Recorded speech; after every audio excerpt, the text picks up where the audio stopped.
Hey there.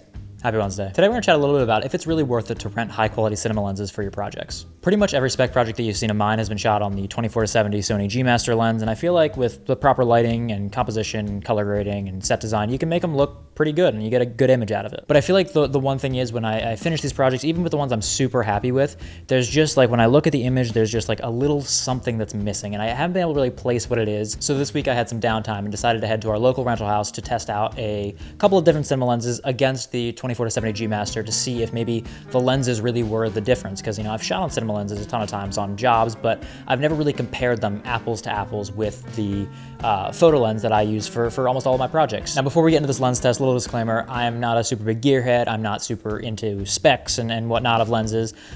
When I'm going in for a lens test for projects, I normally am just kind of seeing, you know, what is the overall vibe of this image? Is it giving me the look that I feel like fits this project? And, you know, obviously there's some bits of technical stuff that's important for each project, but for the most part, I'm very much just go on, is this image looking like how I feel like this project should look? So that's kind of how I'm going about doing this lens test. It's not super technical. So starting off with our baseline here, all of these shots are shot on the Sony FX3 in DCI 4K, I believe it is. And they're all shot at 2.8, 800 ISO, no grading, just a Rec 709 conversion. So starting off with our first lens here, this is the Sony 24-70 G Master, the version 1.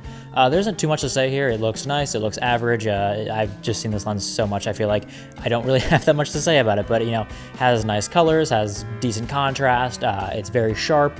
Overall, I think it's a nice looking image. And for a photo lens, I feel like there's not really much else you can ask for. Lens number 2 is the Helios 58mm lens. It's a old Soviet photography lens, and this actually recently was used on a couple of movies, I think. It was used on the Batman movie that came out like a year or two ago, and then now Dune 2. So seems to be a very popular lens. I love the look of it. I think it's super cool. Right out of the gate, I feel like we have a little bit more contrast and saturation here.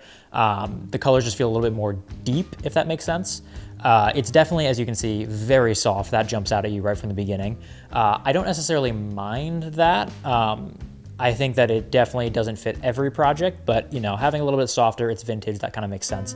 It does actually get much sharper as you kind of close down a little bit, and I normally shoot this at like a 3 to like a 4-ish, and that's really where it starts to get really sharp, but you still get that nice fall off in the background.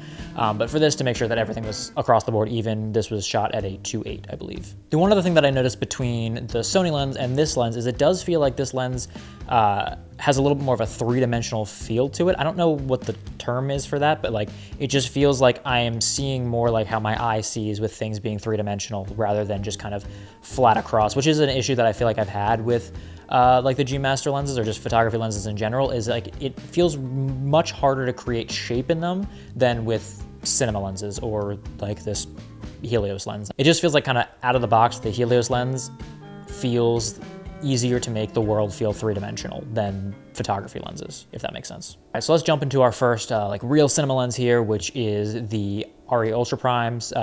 This is specifically the 50mm lens.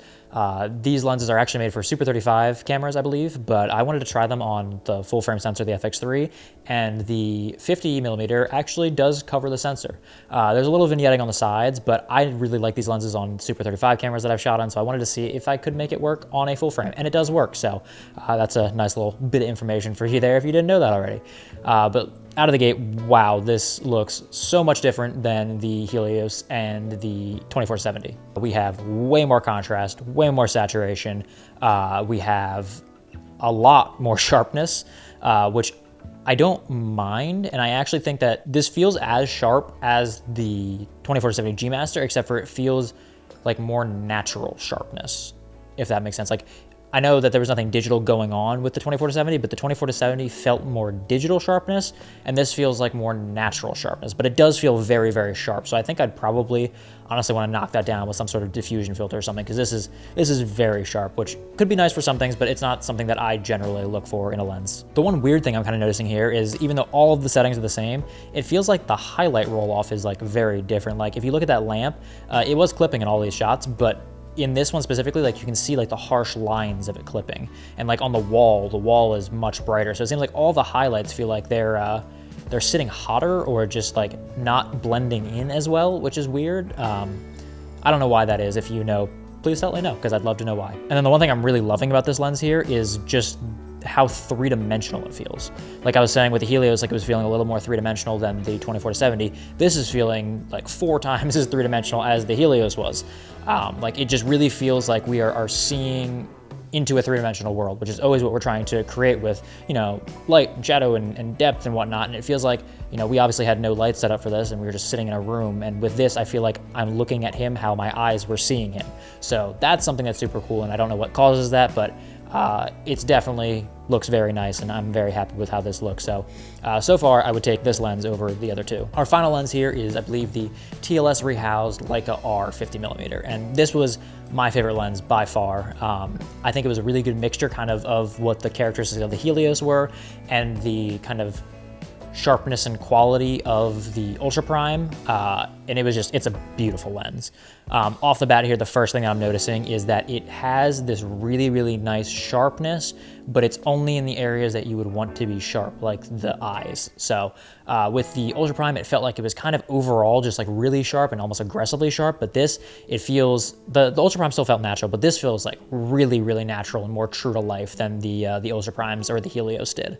And this here just, it feels very sharp, but the skin feels very smooth and the whole image feels kind of creamy and nice, and it has that vintage feel to it, but it still has that sharpness, which I like a lot. And then the other thing I'm really loving about this is the highlights. Like it feels like they're rolling off really beautifully. Like if you look at that lamp that's clipping, it doesn't feel like there's like harsh lines in the clipping there. Like it feels like it's much more smooth than the other lenses have been so far. Also just feels like overall the way it's rendering colors is very accurate to how it was in the room. The others were close as well, but this one definitely is the most accurate to what the overall lighting conditions were giving us in that room on the day. All right, so now kind of after looking at all of these separately, I'm gonna put them all on kind of one screen here so you can see them side by side by side by side. Wow, there is a large difference between all of these lenses, and I think they increase in quality as they go from the G Master all the way up to the Leica and the Ultra Prime. You absolutely could get these lenses to match pretty closely in the grade, but there's just a couple things that these cinema lenses offer that you are not able to replicate in the grade, and that is that three-dimensional feel that we're getting, and then that kind of more eye-like sharpness that we're seeing in the Ultra Prime and in especially the Leica lens. All right, so my final thoughts here on whether or not it's really worth it to rent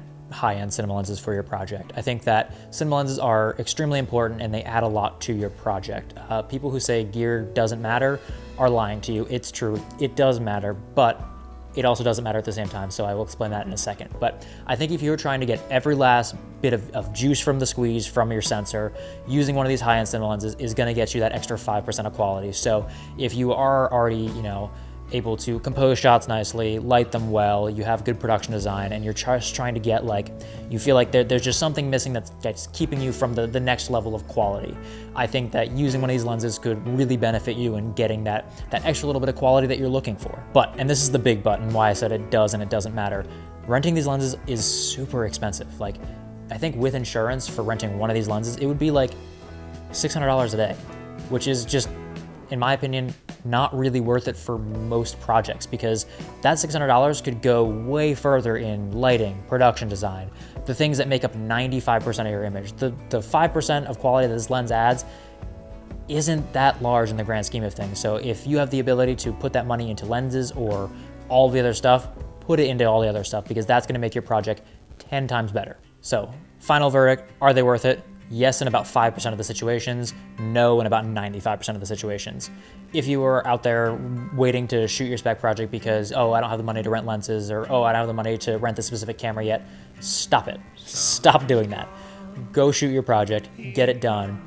Use the resources you have to put it all into production design and lighting and crew, because that's what's gonna make up your image way more so than lens or camera bot. And I'm guilty of this too. On multiple occasions, I have been like, oh, I can't shoot this yet because I don't have the right camera, or oh, I can't shoot these yet because I don't have the right lenses.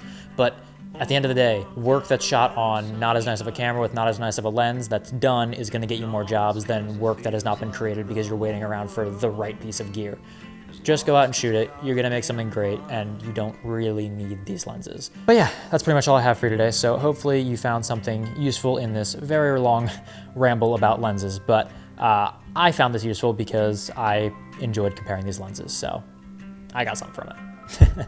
And I'll see you next week. Bye. There's pumpkins in the patch, and all the faces wear a mask.